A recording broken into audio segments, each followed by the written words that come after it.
Hey everyone, I'm your host Adrian. We do content like this weekly, so hit the subscribe button and ring the bell to get notified. If you want more content like this, click the like button and please leave a comment. Thanks again for watching. Welcome everyone. Good evening to everyone. Some people that are with us. Good morning for those of us on the West Coast. Good afternoon for those of you in the East Coast.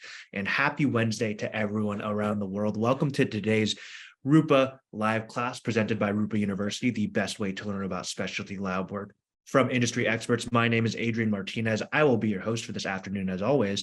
And today we have a very, very special guest, recurring guest in Dr. Rob Silverman, here to dive into intermittent fasting's effects on immune function and women's health. Before jumping in, a couple of quick housekeeping items. Everyone joining will be muted by default, but don't fret. If you have any questions for Dr. Rob, please use that Q&A button down in your menu bar, and we will host a live Q&A session at the end of his presentation. Immediately following the Q&A, yours truly will show you exactly how to simplify lab testing ordering through Rupa Health. And if you have to jump early, no worries at all. We are recording this session and you'll be able to find it on Rupa University within the coming days, as well as we will distribute it along with the slides once we have the chance to edit it. Additionally, if you are a fan of this type of content, be sure to check out rupauniversity.com to get access to all the previous sessions that we have done, including those with Dr. Silverman. And finally, little surprise, Dr. Silverman is gracious enough to be giving away 3 copies of his new book, Immune Reboot, to a few lucky attendees to today's webinar. So with that, let's jump in. I'd like to introduce Dr. Rob Silverman. Dr. Silverman is a chiropractic doctor, clinical nutritionist, national and international speaker, author of Amazon's #1 bestseller, Inside Out Health, founder and CEO of Westchester Integrative Health Center. He has a master's in science in human nutrition and 5 other designations, as you can see on this screen. The ACA Sports Council named Dr. Silverman Sports Chiropractor of the Year in 2015. Dr. Silverman is on the advisory board of the Functional Medicine University and is a seasoned health and wellness expert on both the speaking circuits and the media. He is the chief clinical consultant for KBMO Diagnostics and Erconia Laser Ltd. And holds a science board position with Nutriden. With over 23 years of clinical experience, Dr. Silverman is a thought leader in his field and practice and a frequent published author in peer-reviewed journals and other mainstream publications. Dr. Silverman was the principal investigator on 2 level 1 FDA studies. And also be sure to check out his new Amazon bestselling book, Immune Reboot, which was just released this past December. Thank you so much for joining us, Dr. Silverman. I will go ahead and let you take it from here. Thanks so much, Adrian, for having me on, having me back again. Love my Rupa Health company. Love my Rupa Health attendees. This is a topic that really came out of need. So many people have asked, what does intermittent fasting do? And I'm going to make sure I try and answer that. What does intermittent fasting do, not just for weight loss, but for overall health? How does it help with longevity? And the real essence of today's 60-minute presentation is, what does it do? What effects does it have on immune function? What effects does it have on women's health? That's the big thing. You cannot intermittent fast women the same way as you intermittent fast with men. So that said, I'm going to knock the camera off. I'm going to get in conversation mode. Let's really talk about intermittent fasting's effects on immune function and women's health. Let's go over this a little. Let me give you a little background on the topic. Fasting is a well-known method for stimulating and removing old immune cells, producing new ones, and resetting your immune system. As you fast, your body uses autophagy, which is the normal process of breaking down and removing damaged or dysfunctional cells, to remove old and damaged white blood cells and those misdirected against your body. These damaged parts are discarded in the process, and the remaining macromolecules are recycled through the body. For me, autophagy appears to be extremely effective in destroying immune cells, those immune cells that can cause autoimmunity. Intermittent fasting is the key component of increasing the rate of autophagy. The faster you remove these senescent immune cells and replace them with newly generated cells, the faster you decrease the amount of inflammation in the body. Interestingly enough, many people find intermittent fasting helps them lose weight without really trying. After all, most of our Americans take the bulk of their calories, actually 63% of their calories, from ultra-processed foods. So fasting for 14 hours or longer really is a health promoting event. Being overweight or obese actually will strain your immune system, and that does so by causing inflammation. Intermittent fasting rejuvenates your immune system while also helping with weight loss, which helps relieve the strain on your immune system and makes rejuvenation even more effective. It's this vicious cycle that we want to break to help improve your immune system. One of the takeaways, and something I didn't promote, but I wanted to share with you right now, high levels of critical nutrients are essential for maintaining a healthy immune system and rejuvenating it through fasting. So these leading edge nutrients are B vitamins, alpha lipoic acid, magnesium, amino acids like carnitine and cysteine, coenzyme Q10s, and the new players to the game, fisetin, spermidine, and estrogen. All of those come in vastly different formulas, and they are without question something nutritionally speaking to help you promote a more qualified quality intermittent fasting. Heraclitus once said that fasting is the greatest remedy. It is the physician within. So what about fasting? It's been an integral part of the human diet for many, many years. Unfortunately, in the last 30 to 50 years, we really lost the ability to intermittent fast, with the extreme access to food. We, Americans, especially North Americans, we have access to food all the time. 99% of our evolution, fasting was easy due to food scarcity. Every major religion also fasts. Unfortunately, with the access and the availability of so much food, people have decided to start to eat all the time. And yet it's obvious that we've grown. 75% of Americans are overweight or obese. People are eating 4, 5, and 6 meals a day. And that, without question, is too voluminous. So the Wall Street Journal wrote an essay back in 2019 and talked about new research showing profound effects in weight loss, longevity, fighting diseases by eating only during limited hours, or i.e. intermittent fasting. So fasting originated in ancient evolution and healing traditions across many different millennia. It has been shown to support overall metabolic health. It supports cellular cleanup that leads to cellular regeneration and increase in circulating stem cells. Stem cells are a critical element for overall musculoskeletal healing. Just let's take the gut, which for me is the epicenter of your health. 80% of your immune cells are in your gut. You need your stem cells to grow and replenish in a 4 to 5 day period to allow your epithelial cells to grow, which is a 5 to 7 day period. So we need methods, we need lifestyle hacks to allow our cells to recover from everyday breakdown. Lastly, intermittent fasting has shown to impact markers associated with an increase in human longevity and health span. We all know that longevity, without question, is the conversation piece of 2023. Longevity is interesting in that it's the increase in lifespan, but it's the parallel increase in health span. I was just at a club where there's a large number of clients that need a lot of money to get into the club. And when they were asked, these people have enough money to be retired today. If they wanted to live longer or they wanted a health span, they all said they want health span to improve their longevity and their usefulness during their life here. So some different types of fasting. Let's throw them out there. Number one, everybody says intermittent fasting, and I call it intermittent fasting also. But intermittent fasting truly means a day or 1 to 2, 3 days of fasting, usually non-consecutive per week. So it means not to eat during the day. What we typically do and what we recommend is time-restrictive eating or time-restricted feeding, which is a daily pattern of eating during a window of 8 to 12 hours. Unfortunately, even I, in this presentation, will use intermittent fasting synonymously with time-restrictive eating. You also have something called a prolonged fast, which is 4 more consecutive days of fasting, a water-only fast. Water-only fasts do have health-promoting events.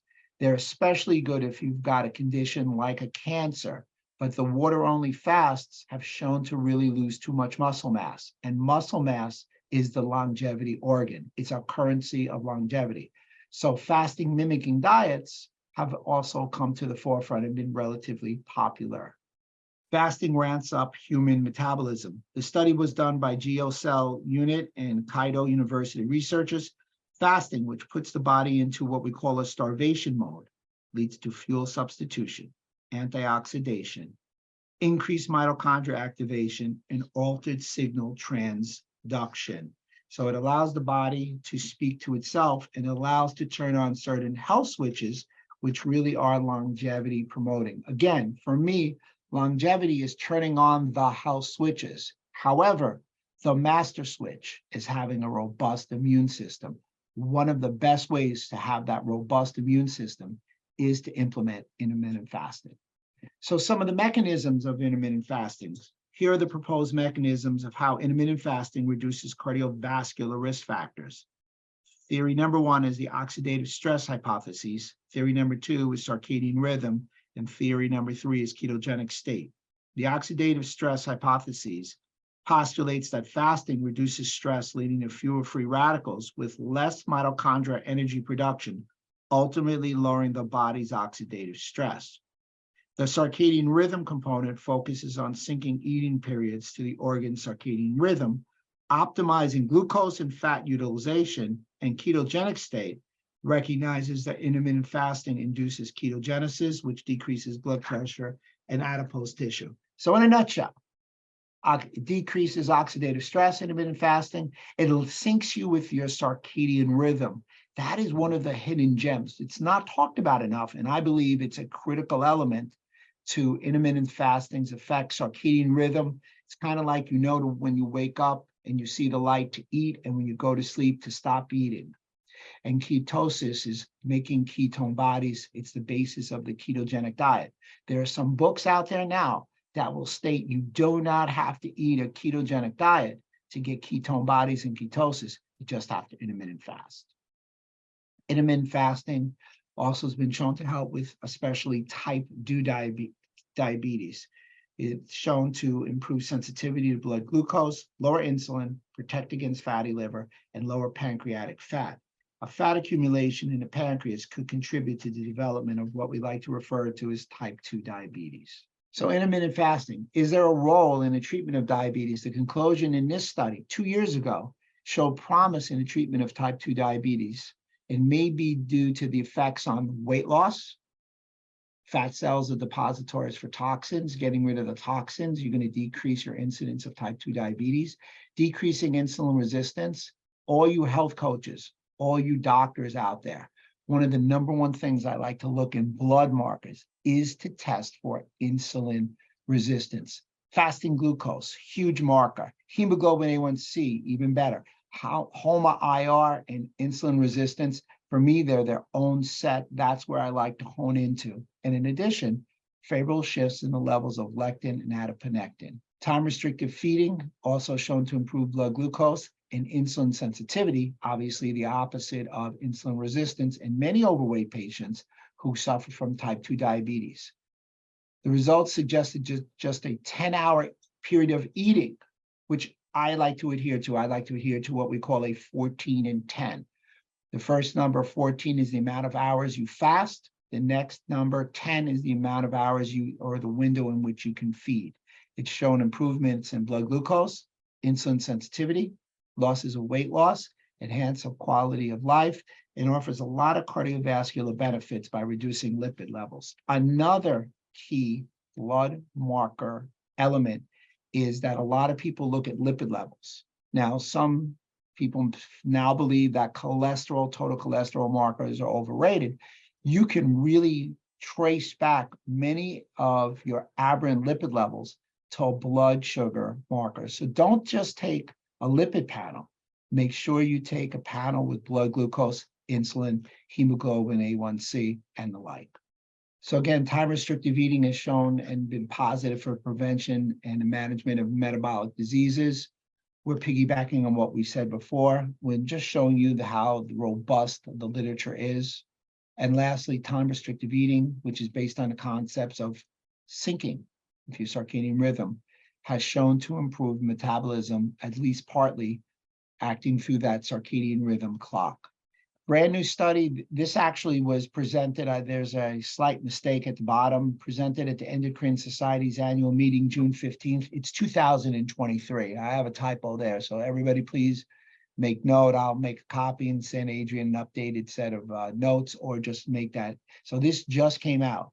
So intermittent fasting, diabetes, and obesity stated that studied blood sugar of people with prediabetes and obesity while intermittent fasts, eating 80% of a day's calories before 1 p.m. help control blood sugar levels, and intermittent fasting could prevent type 2 diabetes in people with prediabetes or obesity. So essentially, it said eat the bulk of your calories before midday or just at midday. Don't eat too much at night. For me, here's a couple of hard and fast ones. There'll be some other studies that'll speak to this. Wake up in the morning. Again, write this down. You wake up in the morning. You can drink lemon water. You can drink cold water. Do not even drink coffee for the first hour. In hour number 2 of waking, you can then go to your black coffee, or at that point, your coffee with some MCT oil. You can eat your breakfast at that point. Do not have anything other than water in the first hour of waking. And if you can, without question 2, but most predominantly 3 hours, try not to eat within 3 hours of going to sleep. You start with those 2 parameters, and you're going to make an indelible mark on yourself, your friends, your family, and your patients' lives. New England Journal of Medicine, back at the end of 2019, spoke about intermittent fasting and talked about the idea of ketogenesis occurring. There was a decrease in free radical production, weight loss, great cellular responses once against stress, suppressing inflammation, glucose regulation. Ketone bodies were produced. Ketone bodies are fuel during fasting. They're brain fuel, and they're also a potential signaler for many different cell and organ functions. Some clinical applications: those people who suffer from obesity and type 2 diabetes had good outcomes. Cardiovascular indicators improved, including blood pressure, cholesterol markers, and believe it or not, an improvement in heart rate variability, which showed that your parasympathetic tone increased and showed that your vagus nerve tone, which is the neurological impulse between the gut and the brain, your superhighway to health, your bidirectionality between your gut and your brain and your gut through your nervous system improved. So now you're having lifestyle hacks that are helping everyday health outcomes.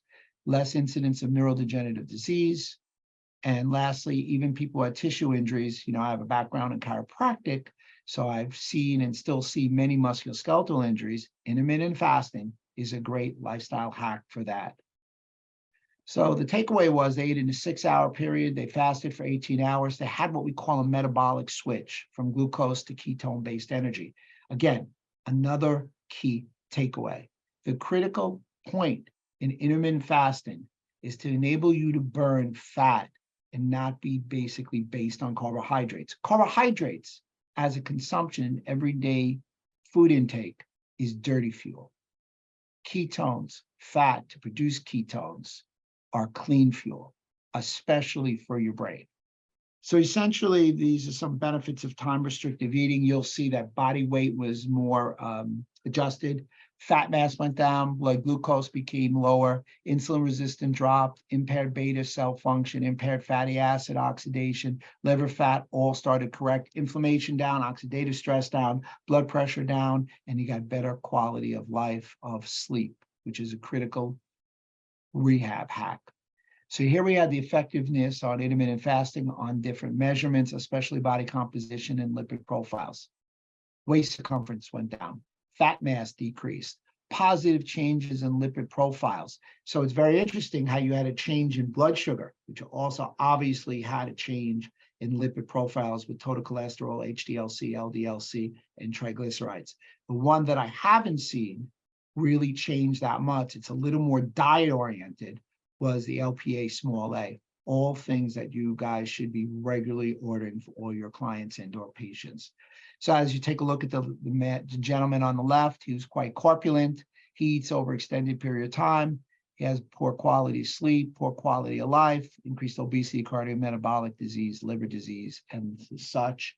Whereas the more Adonis swimmer type of gentleman on the left is eating through a 10-hour window, let's say, decreased obesity, cardiometabolic disease, liver disease, sleep, and quality of life.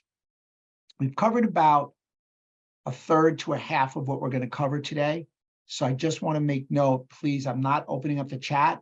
Please write in any questions you have in the chat. I do not have a hard stop. I will answer every question that I possibly can. Adrian will read the questions when we're done. So please feel free. And you don't have to keep your questions to intermittent fasting. I'm open to anything to help anybody if they're curious about something. Excuse me.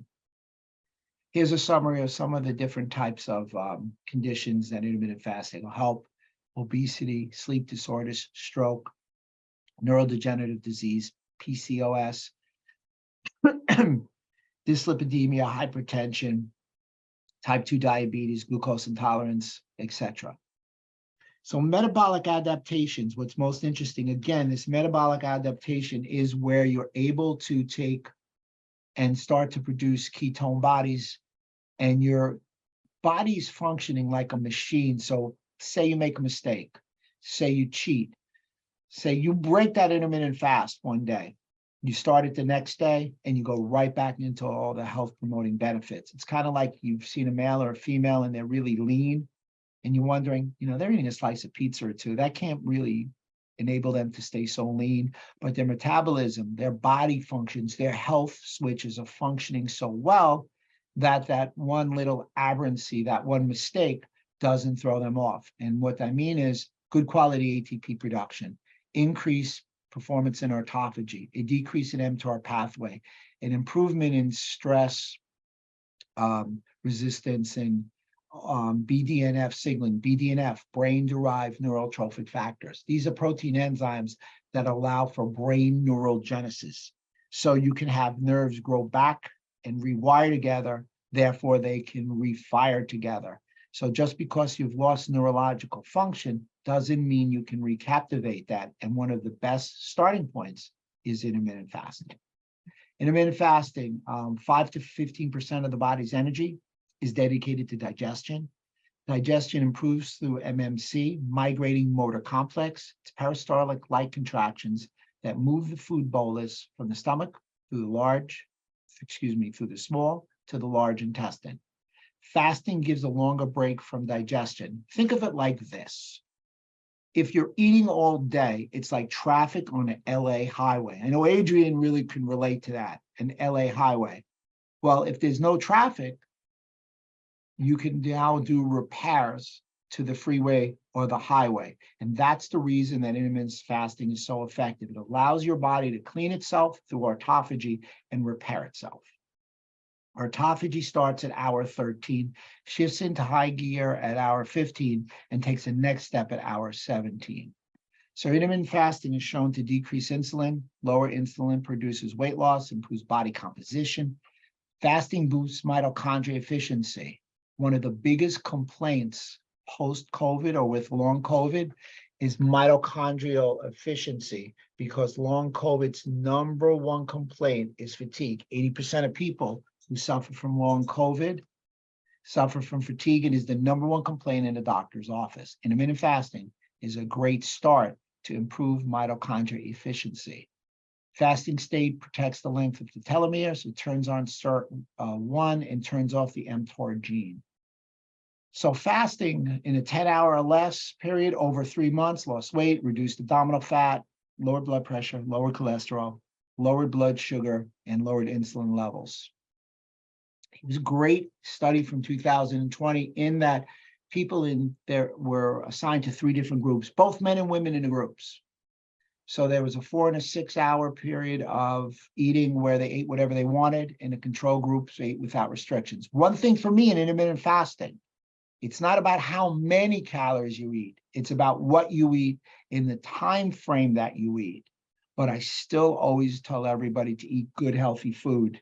It's been so many times I've heard people say, well, I eat one meal and it's 4 hours and I can eat what I want, meaning Dunkin' Donuts, Ben and Jerry's, Domino's. That's ridiculous. You still want to eat healthy food. I don't like the 4 hours to eat in, but it was 4 and 6 in this group.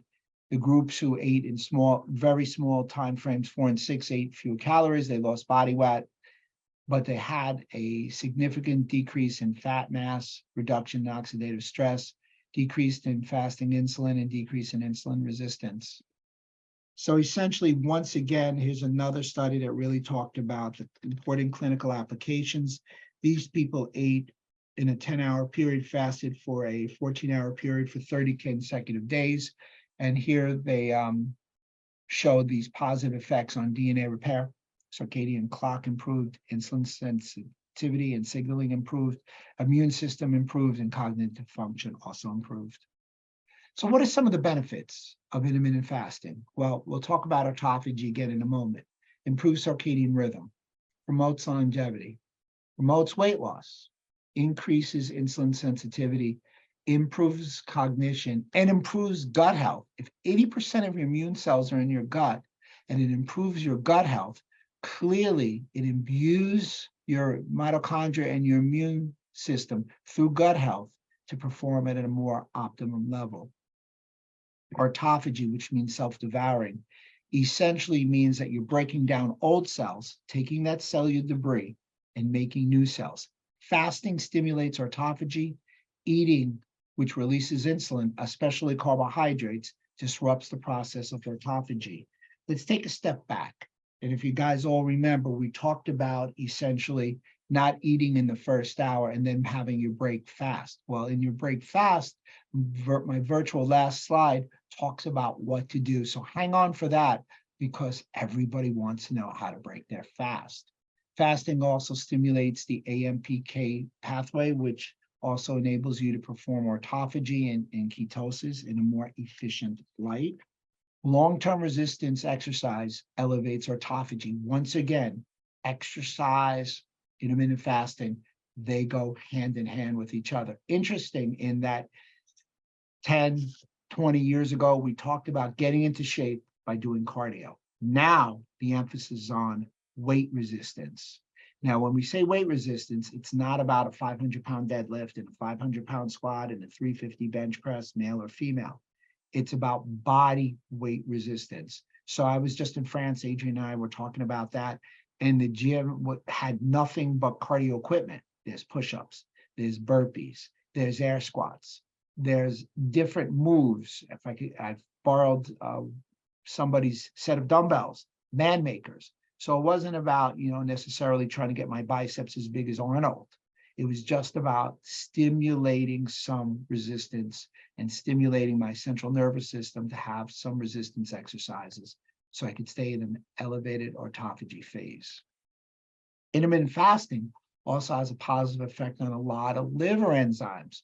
So not only do I recommend supplements for people who have increased ALT, AST, GGT, and ALP, I also give them fasting as a hack, and this is a very objective findings. That's the beauty of blood labs. They are objective. They are snapshots in time, most of them, and some are snapshots in a duration of time like 90 to 120 days. Autophagy may induce innate immunity by delivering specific things to something called toll-like receptors, but autophagy works with the innate immune system to allow the immune system to function at a more elevated, efficient level. And fasting is a great interventional tool against SARS-CoV-2 infections. So those people who wanted to recover from the infection adhered to an intermittent fast. Now, we talked about autophagy at the cell level.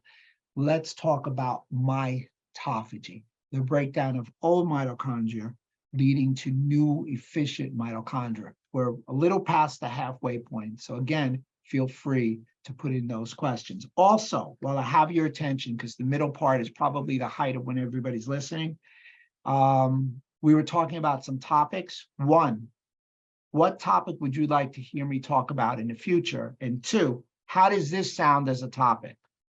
Longevity, protocols for longevity, optimizing health span and human performance. Seems to be something that everybody's talking about. We alluded to it at the beginning. I have a deck already. I'm going around the country talking about it. So it's protocols for longevity, optimizing health span, and human performance. Let Adrian know, please everybody chime in. Is longevity a topic you would want to hear about? So this was a multi-nation study identifying immune resistance as a factor that influences lifespan, flu, sepsis mortality, recurrent skin cancer, and COVID-19 mortality. So it was really a groundbreaking research study that introduces the concept of immune resilience. Immune resilience means your immune system is resilient and flexible. It means that it's able to take a variant, a family member to the virus that you saw before and put up a good immune fight.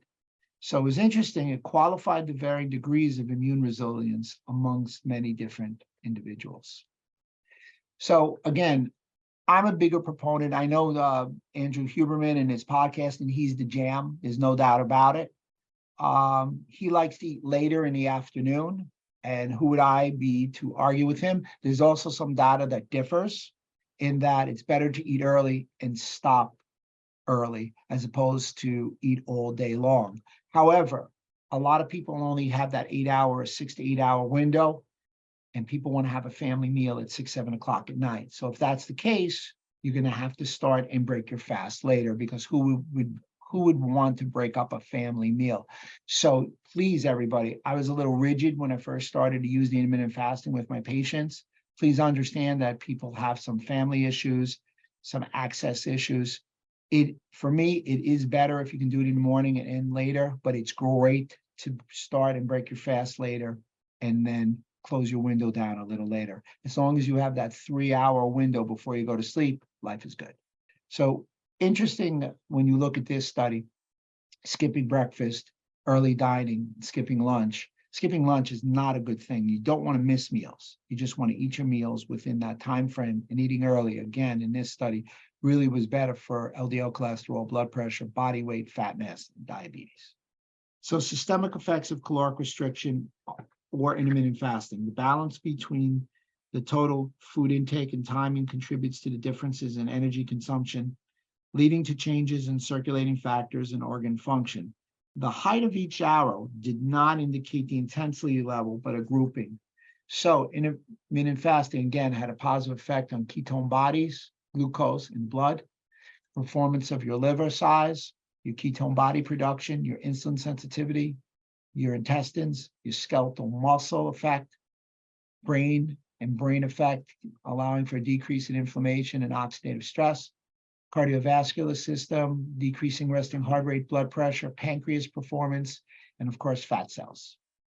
Interesting. During fasting, our body gets busy with the repair and defense mechanisms. If we're eating for long periods of time during the day, we don't get the benefit of cellular housekeeping. Mount Sinai did a study, and in this study, it found that intermittent fasting reduced chronic inflammation, which is one of the biggest detrimental effects of inflammation, but it didn't affect acute inflammation, because acute inflammation is something we need to ward off pathogens, and acute inflammation is also something we need to stimulate healing at a musculoskeletal level. How did they determine all this? Once again, objective findings called blood markers via blood serum. So intermittent fasting and energy-restricted diets on lipid proteins, there were positive effects in improving triglycerides, LDL-C, and triglyceride concentrations. So the study suggests dietary practices mean enhancing lipid profiles in humans who adhere to intermittent fasting. So intermittent fasting promoted white adipose browning, white adipose tissue to brown adipose tissue transition, which is a tremendous beneficial reaction. It also showed to decrease obesity by changing gut microbiota, altered functions of the gut microbiome in the fasting group, induced beige formation. Therefore, the gut microbiota was actually able to produce acetate and lactate, which increased during your fasting hours. So the effect of intermittent fasting on the gut microbiome varies daily or hourly in response to foods that you consume. The evidence suggested strongly that gut microbes and circadian rhythms are interconnected. So the better your circadian rhythm, the better ecosystem you have in your gut. Remember, your gut speaks volumes to your body. What goes on in your gut is expressed outside your gut. So a healthy gut, a healthy individual, circadian rhythms and gut microbes match, both of which syncing them based on intermittent fasting, time restricted eating. And during fasting, butyrgenesis, the making of butyrate. Butyrate is a short chain fatty acid postbiotic that is health promoting and has medicinal effects for the brain. Again, to put it in a nutshell, intermittent fasting for gut health. Gut health matters, why and how. Circadian rhythms play a critical role. You want to give your digestive system a break from food, and it's a great way to improve the gut to brain health, or the gut to brain axis, which, like I said before, is a super highway to health. The bottom line is I use intermittent fasting with the bulk of my patients and try to emphasize it with everybody who comes in with a leaky gut. Again, a great blood test marker, leaky gut. Anybody who has a food sensitivity, a food allergy, and the like. Fasting can also be used as a therapy for neurological disease because fasting is shown to increase beta hydroxybutyrate, which is a ketone body. It's a gold medal winner. It's a fuel energy and also a signaler to cells, especially your brain. BDNF, we discussed that before.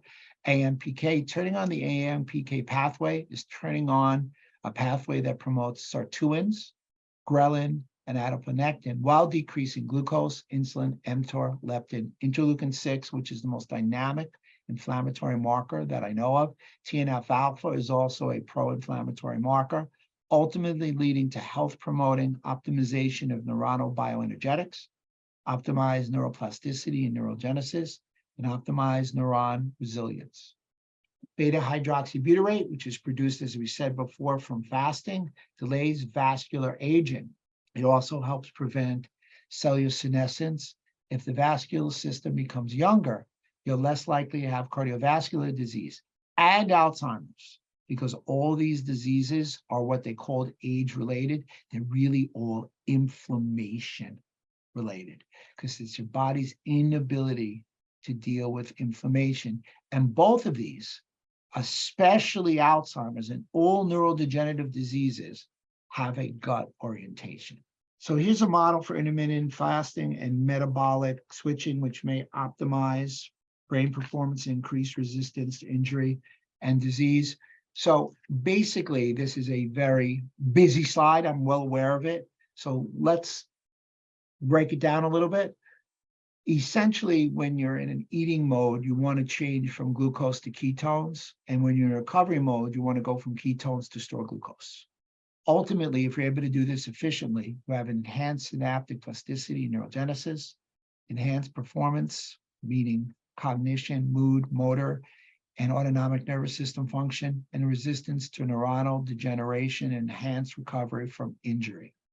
So when you look at time-restricted eating for the prevention of age-related vascular cognitive impairment and dementia, evidence suggests that time-restricted eating may be more easily attained. It may mimic the cerebral vascular protective effects elicited by caloric restriction. Caloric restriction can work. Most of us are eating too many calories. However, I will say this: I do not count calories. I count chemicals. I do not count calories. I count satiety. I do not count calories. I count nutritional value. And I don't necessarily count calories. I count the time in which we eat them. Therefore, the potential role of time-restricted eating is very powerful against age-related vascular cognitive impairment. So when you take a good look, as glucose levels deplete during a fast, insulin levels stay low, and ketone bodies are released for cellular fuel. The release of ketone bodies is associated with activating anti-inflammatory mechanisms as well as activating autophagy. So positive effects occur in intermittent fasting, again, by reducing neuroinflammation, reducing insulin resistance, and increasing autophagy. Intermittent fasting has a tremendous protective effect of cognitive function because it's shown to decrease skin temperature and fat mass. Not only skin temperature, it also, in another study, which I didn't put up, it showed it decreased core temperature. If you want to get a good quality sleep, you got to sleep cold. You want to get about 1.9 degrees cooler in your core, and you're going to have a good night's sleep.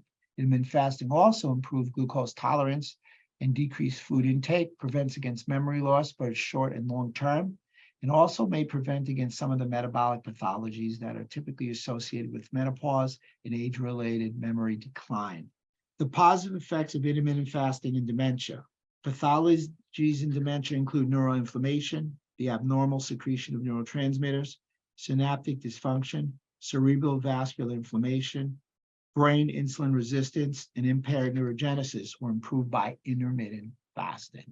So obviously neuroinflammation went to improved inflammatory status. All these things are flicking the switch. So intermittent fasting could be the master health switch because it turns on the immune system, which turns on all these other healthy switches if done correctly.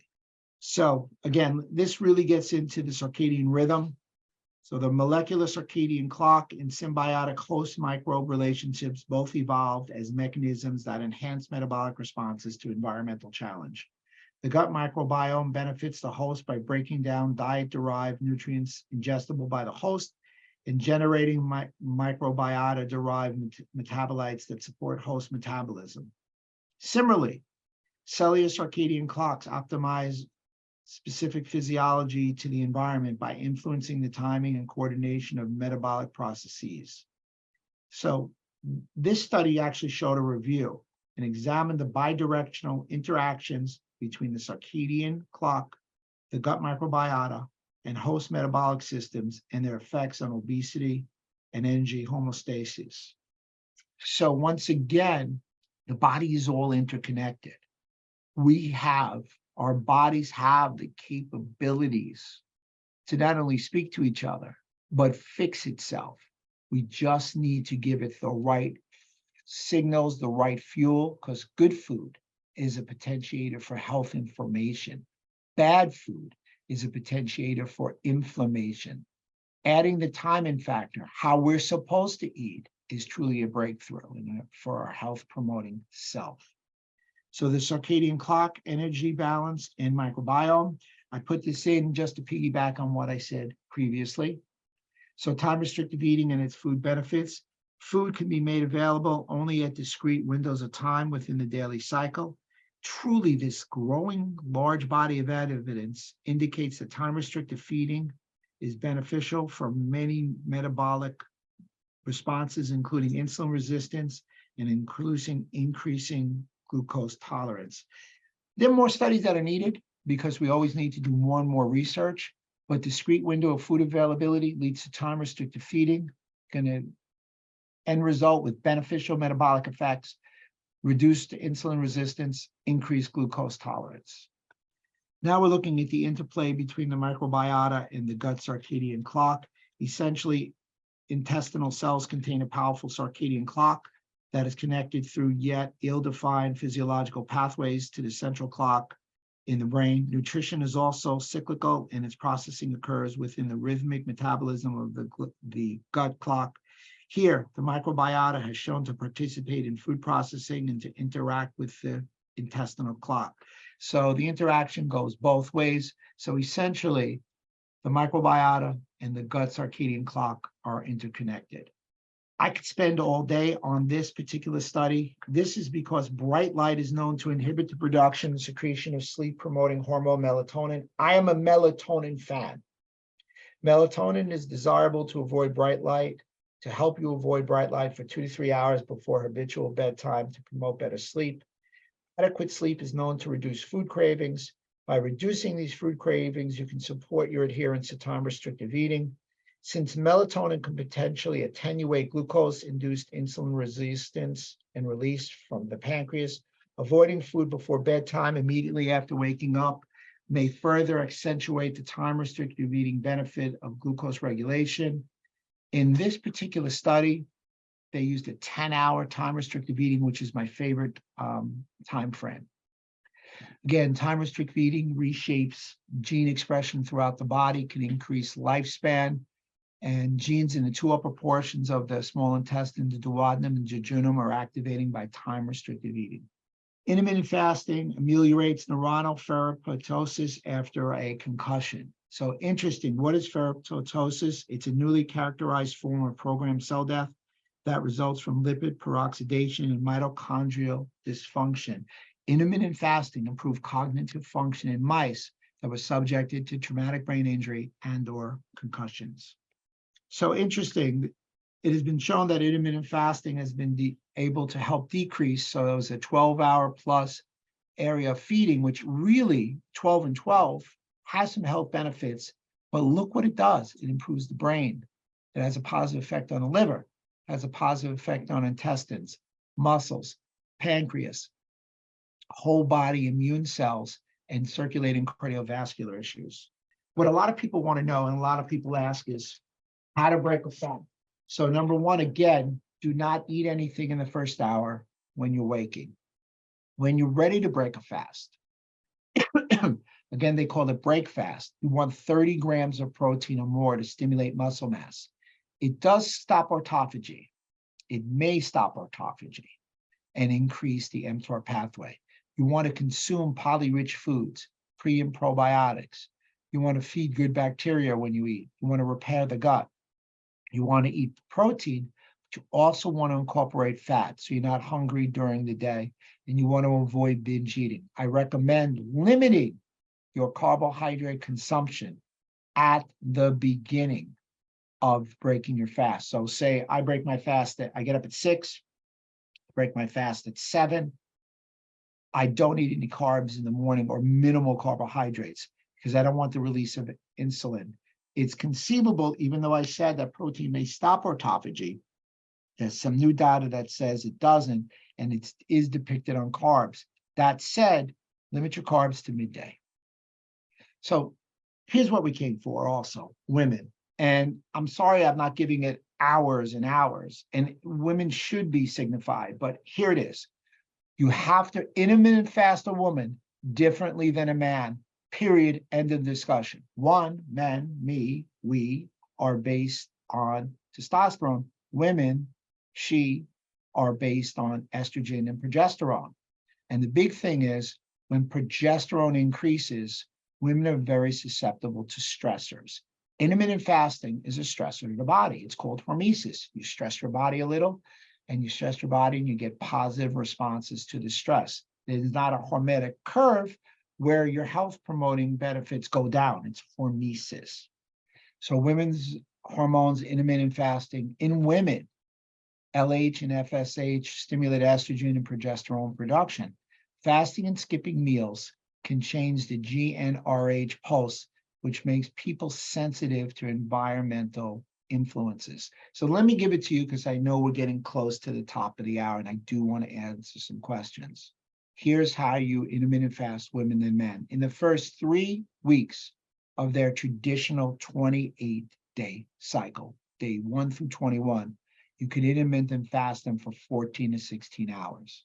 Days 22 to 28, when progesterone has gone high and through the roof, you want to knock it down to about 12 hours because that's not such a stress to the body. Because if you stress them during the body, during that week period, their response will be negative. Do you know how many women had come in and said to me, intermittent fasting works, and it must be with my cycle, and I sat there and I tried to synthesize what they're saying.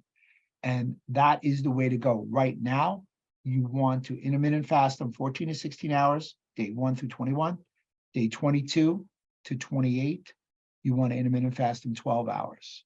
Why are women more sensitive to intermittent fasting? Well, females have more connipsin than men, so they're more sensitive to energy intake changes. Again, they're sensitive at the time during progesterone. Estrogen is used in the body to support, as we all know, metabolic function, appetite regulation, energy balance, cognition and mood, digestive function, bone density, protein turnover, muscle growth, recovery. In the brainstem, estrogen is there to modify peptides that signal you to feel full or hungry. In a study, female fasting, 11 overweight women did a 2-day fast. Women experienced increase in sympathetic nervous activity compared to when not fasting. Did not find these with men. You cannot stress the females like men. The study suggested that females have a stronger stress response to fasting than men. Intermittent fasting and perimenopausal and beyond, the conclusion was High dietary restraint scores are associated with urinary cortisol, a biological marker of stress, and high cortisol excretion may affect bone health. So PCOS and fasting, interestingly enough, there's a direct link between PCOS and higher kisspeptin levels. In women without PCOS and with normal kisspeptin levels, this can bring them too low, potentially causing further fertility issues. Women with PCOS and elevated kisspeptin levels, this could help normalize them. Potentially decreasing PCOS symptoms included elevated androgens. This was in an animal study.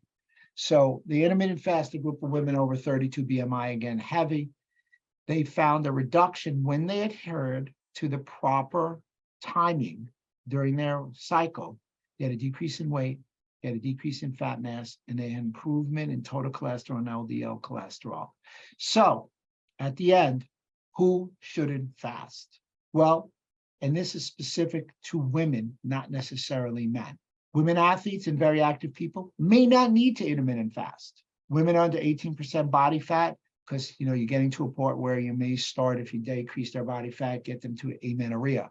Those with type 1 diabetes, and those who may be taking, obviously, insulin resistance, those who have sleep disorders, those with reproductive hormones or amenorrhea, those with thyroid issues, females being treated for infertility, pregnant or breastfeeding, history of or current eating disorders, those who have high cortisol, stress levels already present.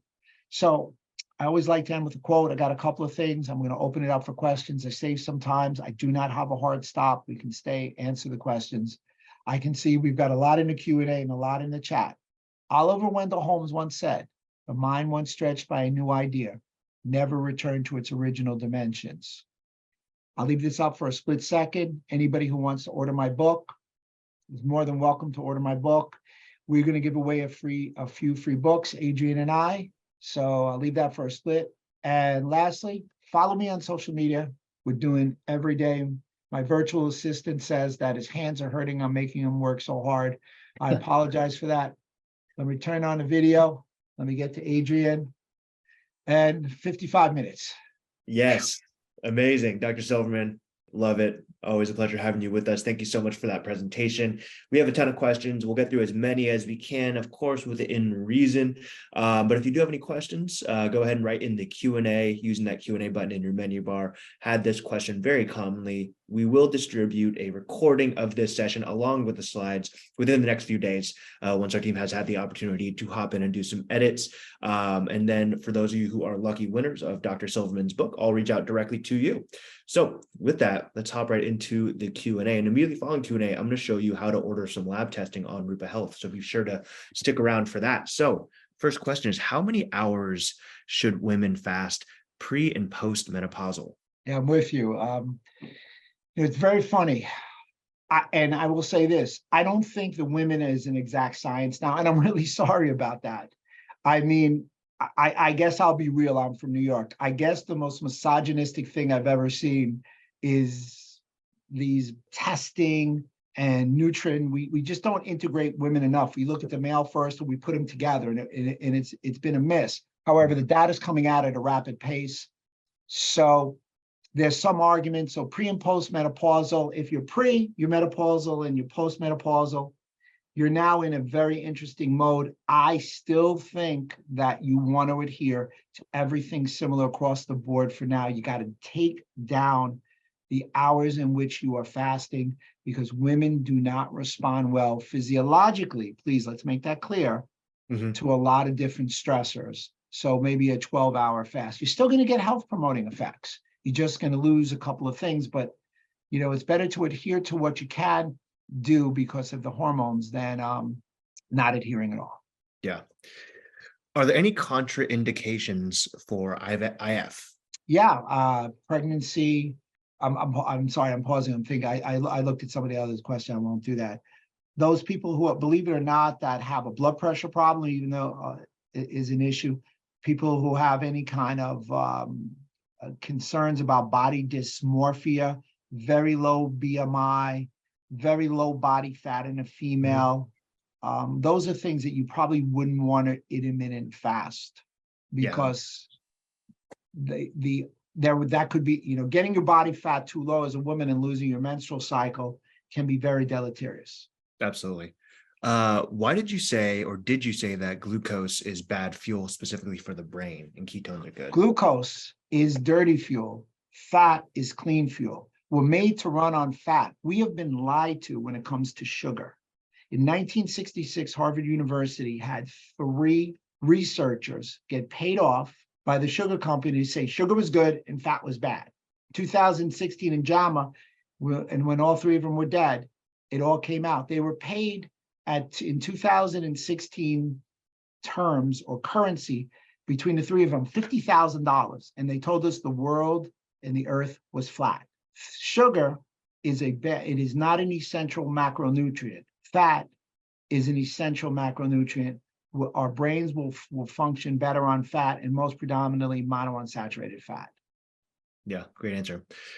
Are there any issues with athletes training while fasted?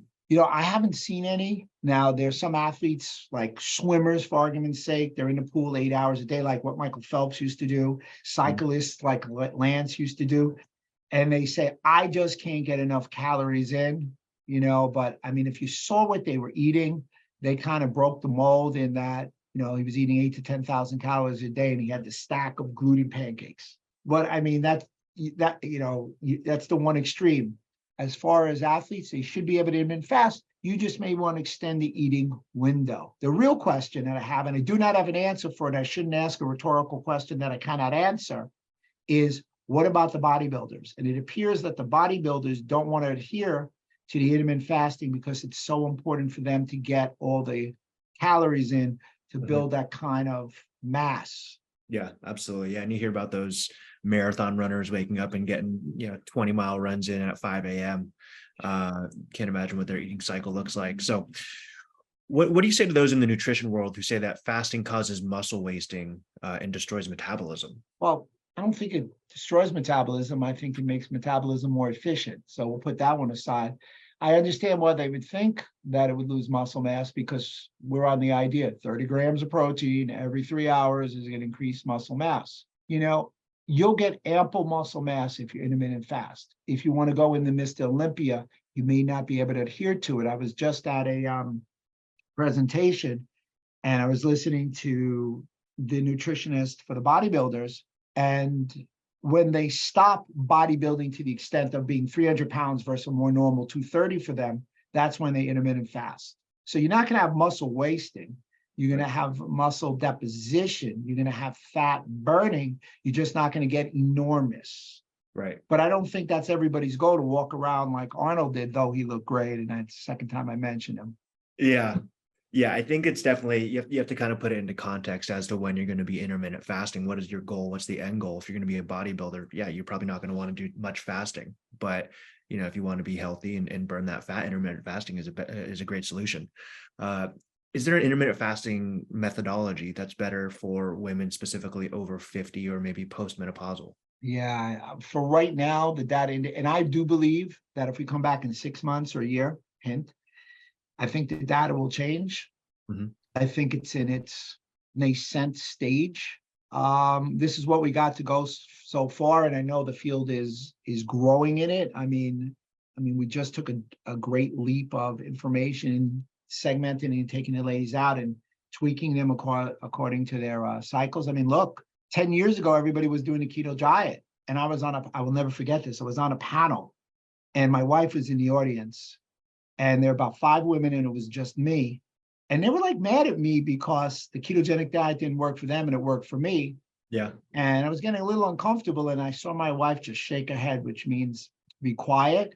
Yep. And I went back and I did the data, and women do not respond to the ketogenic diet as well as men because estrogen. So here you have estrogen causing a problem with the ketogenic diet, and here you have intermittent fasting causing a problem via their progesterone phase. Women's cycle, 52% of the population is different than men. So to answer your question, again, for right now, till I have something new, increase the window, if you will, of eating in your last 7 days now of your proverbial or theoretical cycle at that point of your life. Yeah. As a former keto diet guy, it was great. Not sustainable for my lifestyle, but it was fun while it lasted. This practitioner is concerned about having patients skip breakfast and negatively having their adrenals impacted, and as well as potentially their metabolism. Let's say that they can't keep this up and start eating normally. Would they end up gaining weight? Well, one of the biggest reasons that you don't want to have coffee, and I'll answer a question, is now there's a growing thought that in the first 60 to 90 minutes that when you wake up, you drink coffee, it releases more cortisol. It also may allow for some sort of protein synthesis, so you break your fast a little quicker. Nobody loves their organic black coffee more than me. I'll fight you for it. And get out of my way. I'm from New York. If you're online when that place opens and it's ready to go. Interesting.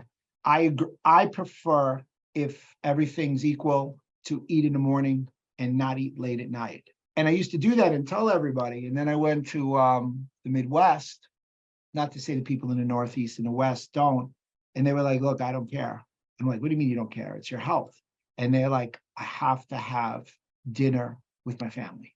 Mm-hmm. So if you can't work that in, it's on you, dude. And I was like, all right. So instead of, 7 in the morning to 4 in the afternoon or 5 in the afternoon that I do, how about 12 o'clock to 7? And he's like, yep, I got to have dinner with my family. We have a Sunday night meal that we never miss, even if, there's no Little League, there's no nothing. So I hear what you're saying, but you got to work in with the context, because the one thing I've learned when I was too rigid and provincial, I may have been right, but I didn't help the patient because they left. Right. Yeah. That was a great anecdote. So this practitioner understands that, IF is great for diabetics, but how can one do that while taking insulin, and what would the impacts be? Intermittent fasting is better for type 2 diabetes. It really is not effective for type 1 diabetes.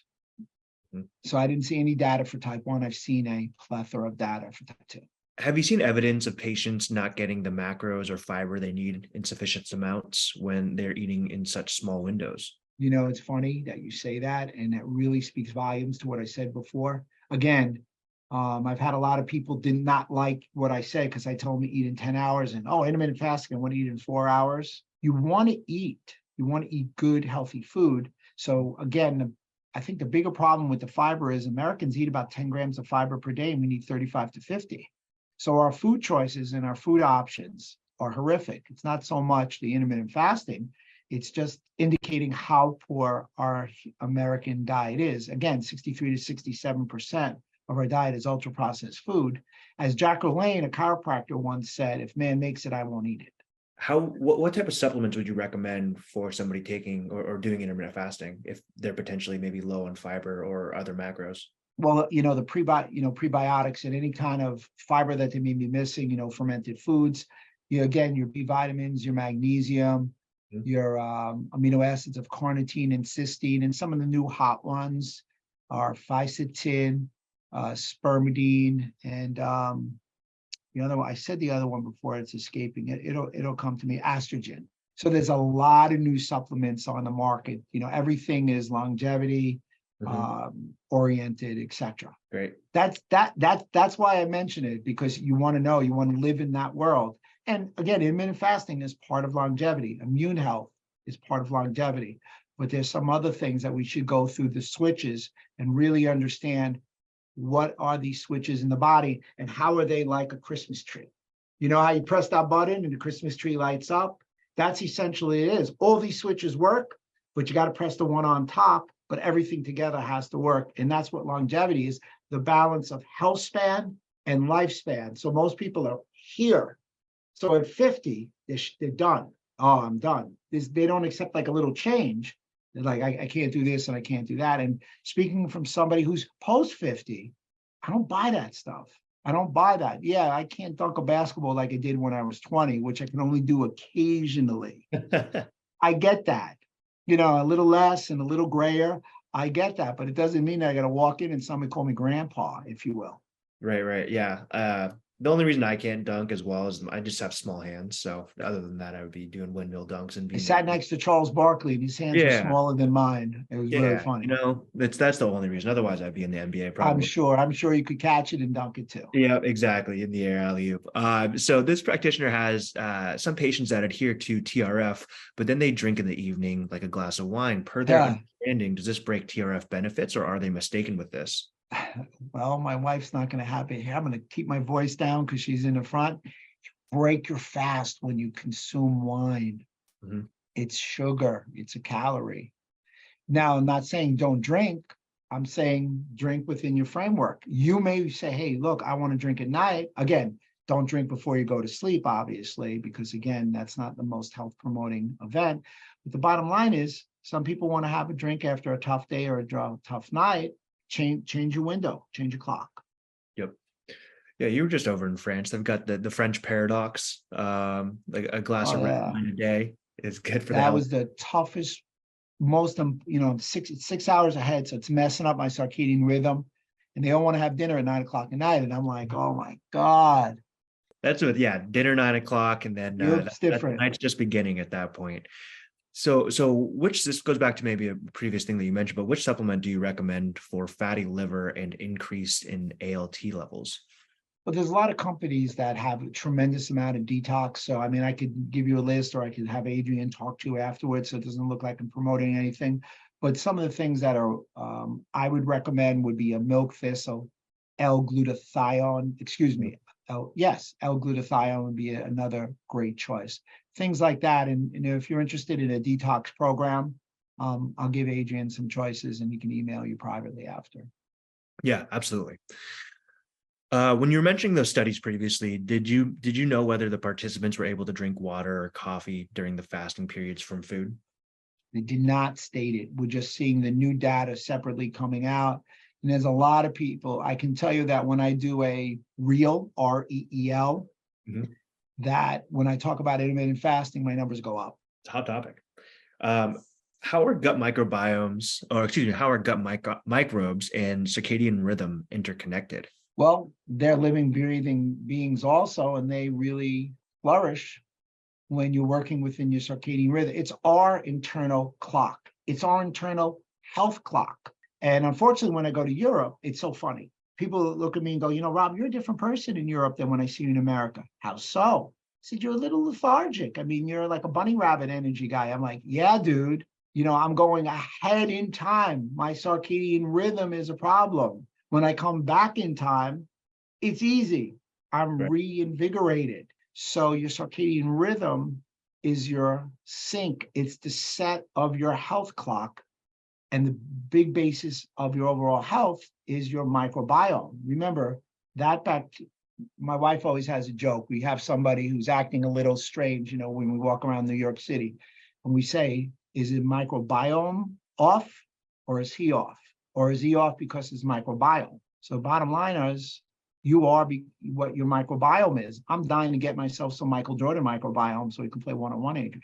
That's what I'm saying. How long does it take for your circadian rhythm to reset? Should you be traveling, for example, to Europe? Good question. I read a study, 3 to 7 days. Okay. About right. It's about right. Yeah, that makes a ton of sense. How does beta hydroxybutyrate does beta hydroxybutyrate have the same health promoting properties as the gut or in the gut as SCFA produced by gut microbiota in response to more fiber in the diet? So I think what the question is asking, is it better to take it as a supplement? Or is it better to produce it because you're stimulating it from pre and probiotics? It's better to produce it naturally, butyrate. That studies are very potent on that.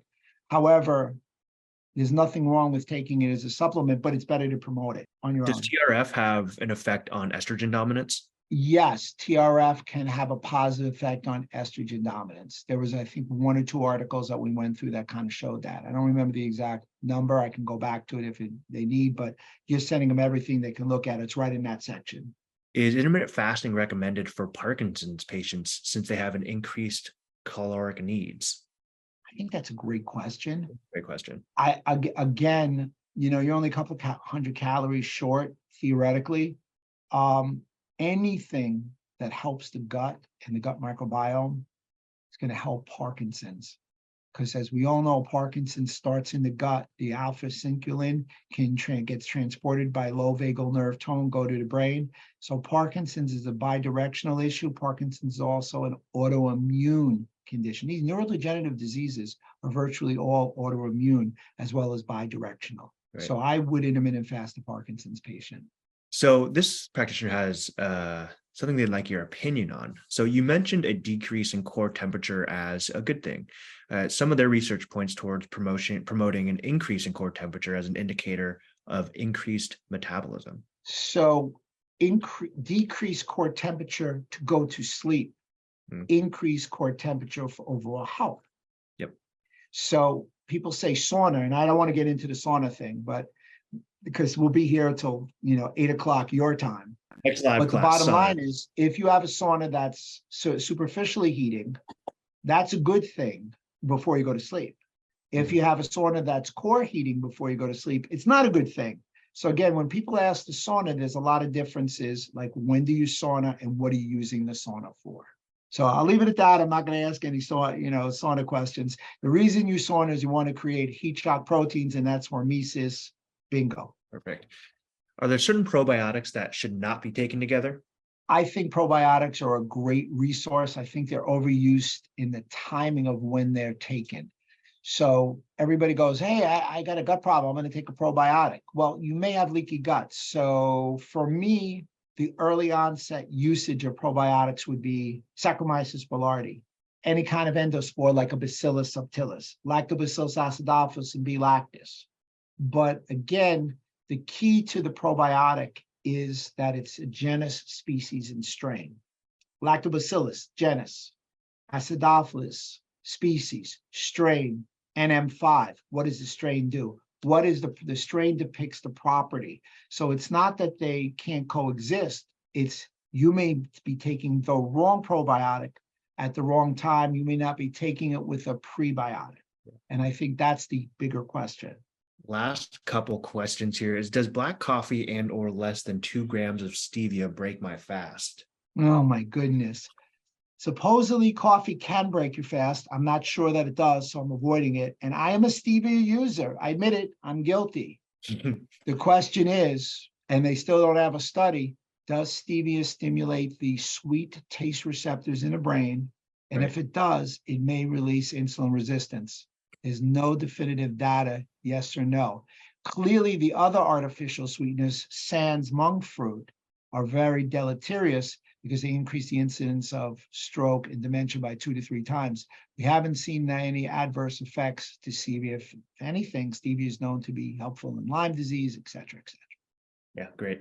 Last question. I like this one. Have you used intermittent fasting for long COVID patients with success? What other nutrition recommendations do you have for long COVID?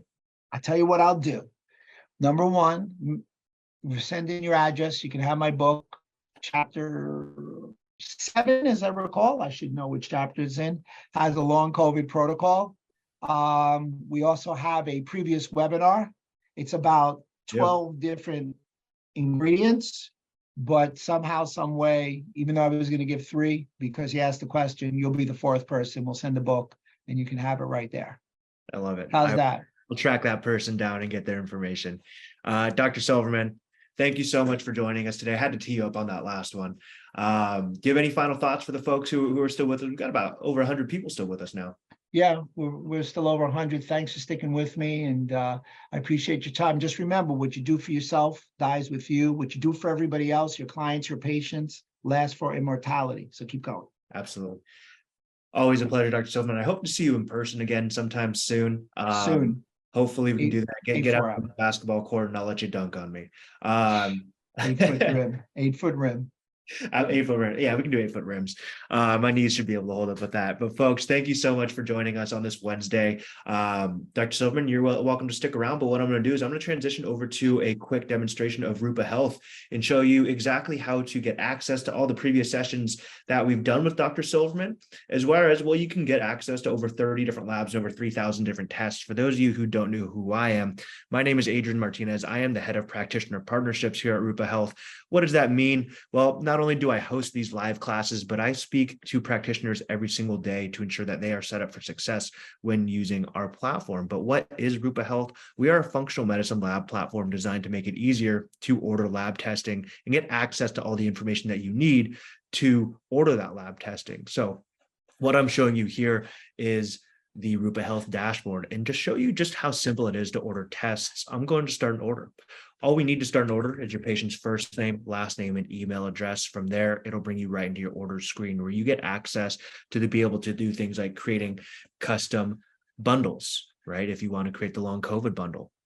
If you want to hop in and down below, you can create a favorites bundle, which is individual tests from your favorite labs. I can order from Dutch, I can order from Doctor's Data, I can order from Genova, and I can even order from LabCorp all in one place. Click, click, click. And if that's it, I press send to patient and I'm ready to go. Traditionally, what you would have to do is have separate accounts with each one of these labs in order to go there and order your test. It's time consuming not only to order the test, but it's time consuming to let alone set up those different accounts. What we're doing here is saving you time and energy by having everything all under one roof. We work with over 30 different labs and over 3,000 different tests in one spot. So you have access to your blood tests, your hair tests, your stool tests, your urine tests, hormone tests, you name it. Any test that you're looking for is likely on our platform, and you're able to access that within a matter of seconds. We allow you the ability to either pay for the tests yourself, or we can bill the patient as well. We offer multiple different payment solutions. So we can bill your patient, we can accept HSA, FSA, we can even set up a payment plan, as well as, of course, credit and debit. From there, we'll also handle all the patient support. So we'll ship the kits to the patients. We'll handle any billing.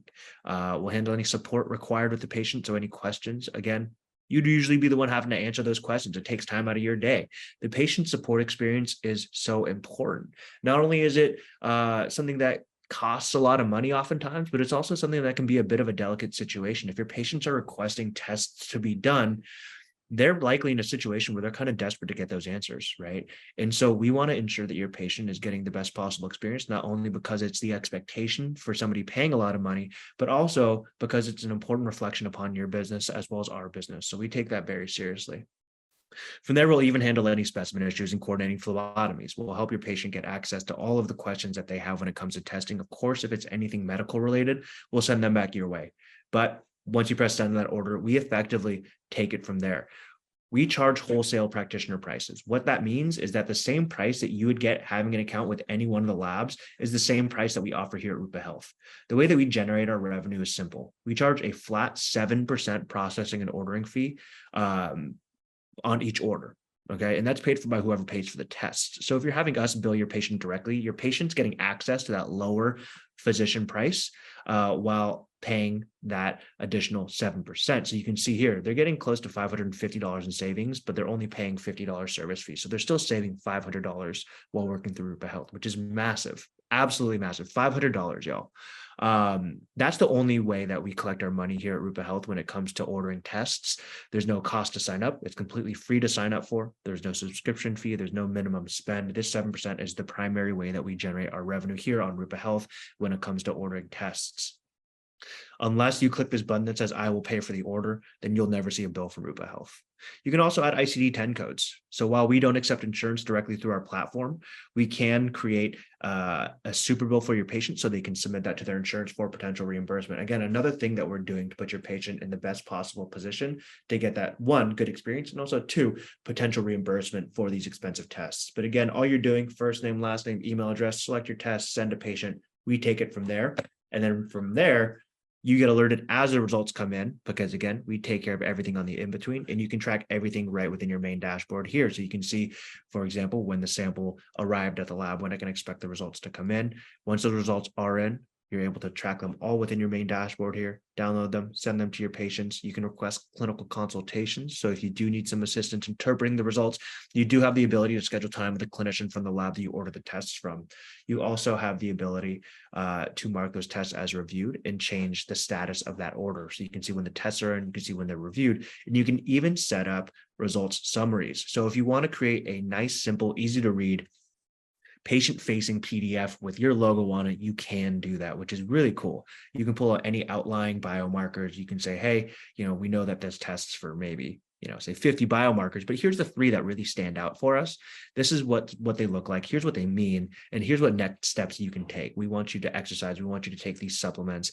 Again, it's another way that you can just create a simple, easy to read patient file, send that to your patient before you hop on the follow-up with them, and let them know, hey, this is what we're going to do. This is the plan. It's another tool that we're providing you with for free that'll allow you to basically provide that better overall patient experience and make things a little more cleaner. But not only is Rupa Health a place where you're going to be able to have access to order over 30 different labs and over 3,000 different tests, we want to provide you with an educational platform as well. So beyond just somewhere to order those tests, you can come and join these types of webinars. We host these webinars every single week with practitioners like Dr. Silverman. You can see that we have one coming up next week about akkermansia. I'm very excited about this one. That's with the team over at Pendulum.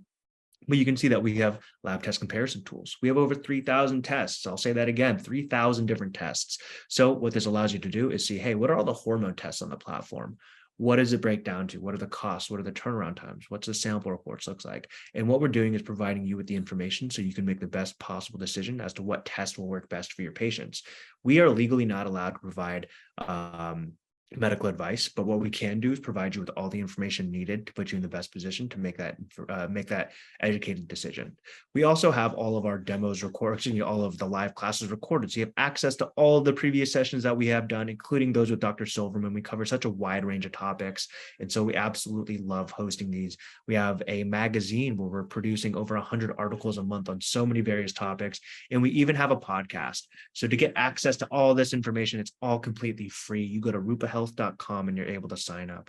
But beyond just having the education, we also have some cool tools like Lab Shops, which is an asynchronous platform where you're able to create a basically e-commerce site and say, hey, these are the tests that I offer. You can go ahead and buy these now as a patient.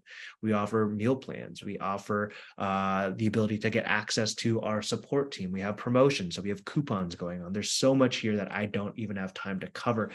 But if you do have interest in joining Rupa Health or have any questions about what we do, this is my information. Again, my name is Adrian at Rupa Health.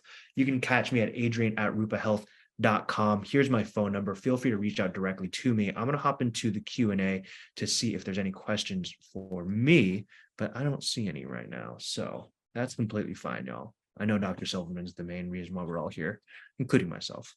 Problem with Rupa is that the kits take forever to arrive. My patients were upset. They didn't have the kits before they go on vacation. They could not because of delay. Monique, I apologize about that patient experience that you had. Our turnaround times are expected to be the exact same as if you were to be ordering the tests directly from the labs. Well, yeah, what happens is when you place an order on Rupa Health, we send that order through directly to the labs. We primarily operate on a drop ship. So if there's anything that you ever need expedited from the labs, we always make it as transparent as possible as to what those shipping times will look like. So if we go into my lab test catalog, I can click into the details and I can say, hey, this is the standard shipping time.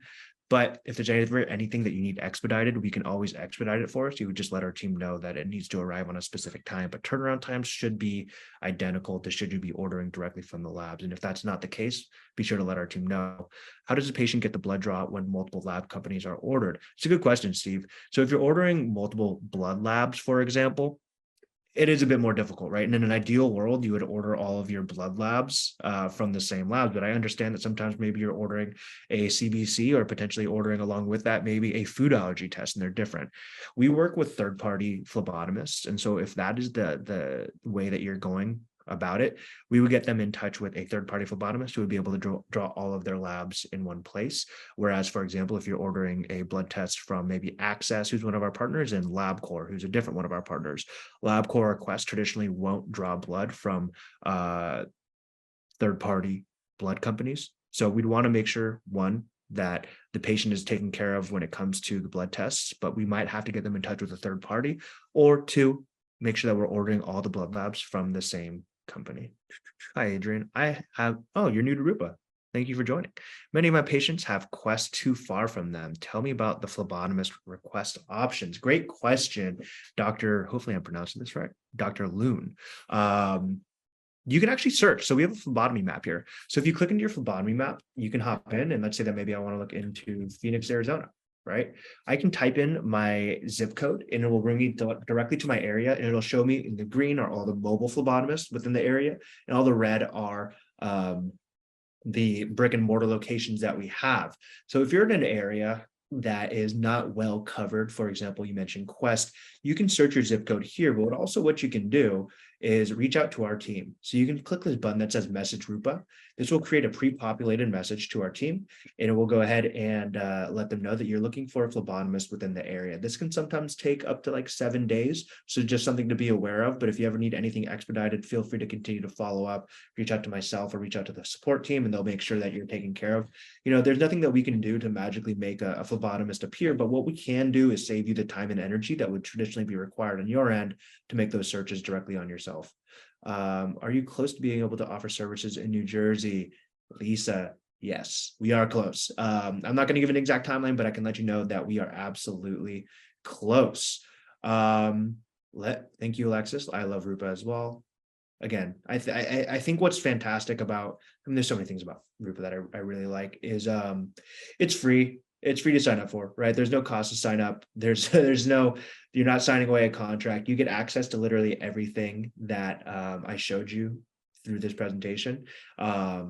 So there's really no risk in signing up. If you enjoy functional medicine in any capacity, if you're even thinking about ordering tests, or even if you just like the educational component, go ahead and sign up. And let me know if there's any questions there.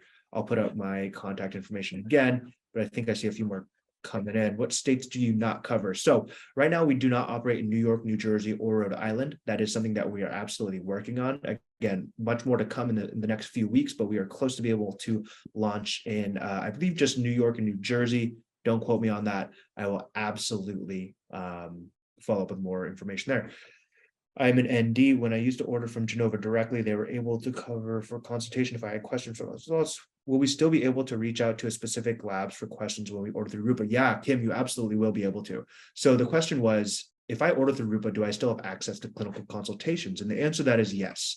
The only lab that doesn't offer clinical consultations is Gemelli, but every other lab, you will have this button available to schedule that clinical consultation. So you'll be able to get access to one of the clinicians from the lab that you're ordering from. This isn't from a Rupa representative. This is directly from a person representing the lab that you order the test from. And you can see Genova here. My lab results aren't in, so I don't have access to it. But yes, we do offer it through Genova. If patients have PPO and want to use LabCorp through Rupa, yeah, great question, Sabrina. I love this question. So right now, we don't do insurance for any of our labs. We can do super bills. However, we are in the process of speaking to a few companies to be able to offer insurance through basic blood labs like LabCorp or Quest. Not available yet, don't know the exact timeline, but it's absolutely something that we are working on, understanding that's something that we need to have on our platform since that's such a huge value offering by those companies. For us, we wanted to make sure that we offered Quest and LabCorp on the platform first and foremost, and the quickest route to doing that was through cash pay. But adding the opportunity to offer insurance through patients is important to us, and it's something that we're actively working on. No timeline currently. What lab providers are nationwide? All of them. Yeah, so Quest and LabCorp, which lab providers are nationwide? All of our providers within our lab test catalog, which you can find here, they're all nationwide. So hopefully that kind of answers your question. They're not specific to any certain region. All the labs on Rupa Health operate in every single state that we operate within. Yeah, I agree. Yeah, I agree, Sabrina. It's going to be huge for us. I mean, if you're a functional medicine practitioner or have really ordered any of these tests before, insurance is one of the biggest kind of roadblocks. It's also just a bit of a hurdle just with the American medical system, as I'm sure you're all aware, right? Patients are very reliant upon insurance to be able to get access to a lot of healthcare, and these tests can be really expensive. And if I were to want tests and understand that it's going to cost me $1,200, yeah, that's going to be a really big barrier for most people. And so hopefully down the line we can get some greater insurance coverage for these tests in general, but the small wins are what we'll take for now. Which companies that you allowed to stock in-office test kits? Jessica, great question. I love the question. Let's dive in.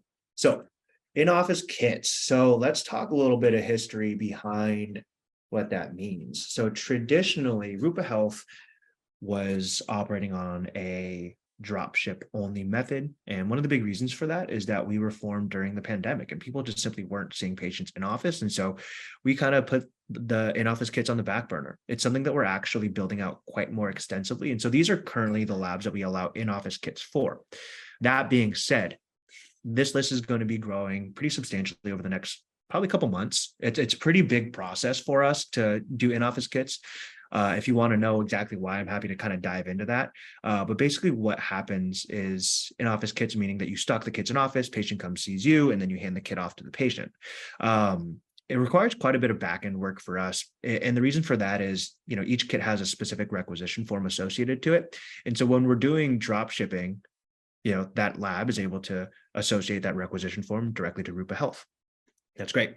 But when we do in-office kits, we need to make sure that each requisition form within those kits is associated to Rupa Health, because otherwise the results won't flow into the platform correctly. And so each individual lab requires their own process with us. And so it is a bit of a manual work on our end, but absolutely something that we're working on, and understanding that it is a barrier, and that's how a lot of clinics operate and prefer to operate. And we want to make sure that we can offer that as well. And so we are working towards opening this up to more labs, but currently these are the ones that we offer. But if there's anything outside of this list, Jessica, absolutely reach out to me and be more than happy to work with you on that. What is physician services? Is this a service that allows my patients to order their own tests? Steve, great question. And no, it's not.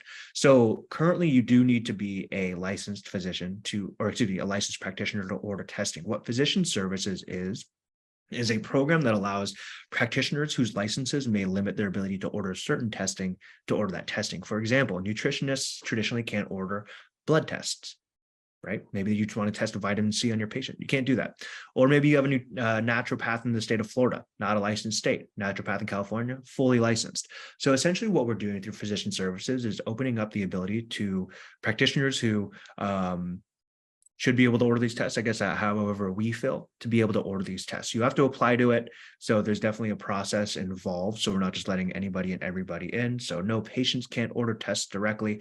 Essentially what we're doing is opening and kind of leveling the playing field to practitioners to be able to order testing for their patients who should be able to order those tests for their patients. I'm loving these questions, Joe. Thank you, anonymous attendee. I appreciate that. A lot of love coming through.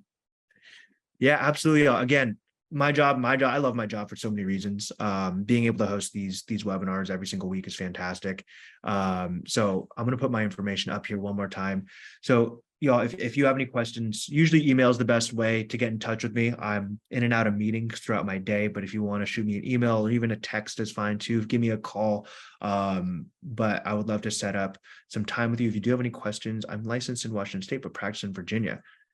Yeah, great question, Kim. So this is a really important question. And for those of you who can't see it, I'm licensed in Washington, but practice in Virginia. May I legally order tests for clients?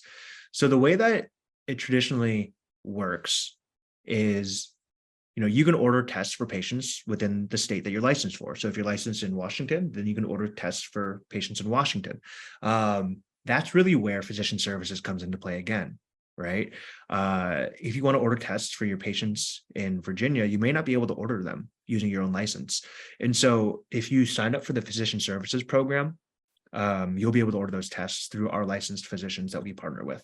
So Kim, if you want to reach out to me, I'm more than happy to give you more details on that. It can be a little more complex than just what I'm saying. So we'll love to set up time with you to kind of answer things more specific to what your situation is. And if it makes sense, we can get you ordering tests for your patients. And that would be wonderful. When this webinar ends. When is this webinar end? Doc, I may have missed your first part, but awesome, y'all. Well, I've got to jump. I just realized I'm 6 minutes late to another meeting that I have. So hopefully they're not too mad at me, but y'all, I appreciate you so much. Thank you so much for spending your Wednesday with me, whether it's the morning or the evening. Thank you so much. Hopefully we'll see you next week. Next week is a really cool webinar that we're doing with the team over at Pendulum with Akkermansia, which is a fantastic supplement. So I'm excited to learn about it. I'm excited to maybe learn how to properly pronounce it. I don't even know if I'm saying it correctly, but Akkermansia. We'll see you next week. Have a great rest of your day. Thank you.